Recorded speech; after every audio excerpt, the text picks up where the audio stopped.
வணக்கம் நண்பர்களே! பெண்களுக்கு திருமணத்திற்கு பிறகு மிக முக்கியமான உறவு கணவன் உறவு. அந்த கணவன் உறவு மட்டும் சரியா அமைஞ்சிடுச்சுன்னா, அவங்களுடைய வாழ்க்கையே அழகானதா மாறிடும். அந்த அழகான வாழ்க்கையில அவங்க தன்னை தானே தேவதையா நினைச்சுட்டு வாழ்ந்துட்டுருப்பாங்க. அப்படி தேவதையா நினைச்சுட்டு வாழ்ற நெறைய பொண்ணுங்க நம்ம உலகத்துல இருக்காங்க. அதுல நானும் ஒருத்தி. என்னோட கணவரும் அப்படிதான்.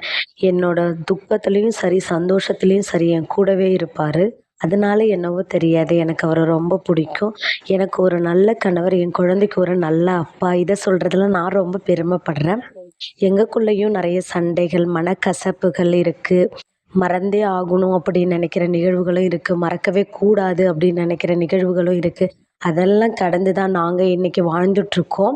உங்களுக்கும் அத தான் சொல்றேன். வாழ்க்கையில சந்தோஷமும் இருக்கும், துக்கமும் இருக்கும். அதெல்லாம் கடந்து நீங்க உங்க கணவர நல்லா புரிஞ்சுக்கிட்டு, உங்க மனைவிய புரிஞ்சுக்கிட்டு வாழ்றது வாழ்க்கை தான் உண்மையான வாழ்க்கை. சந்தோஷம்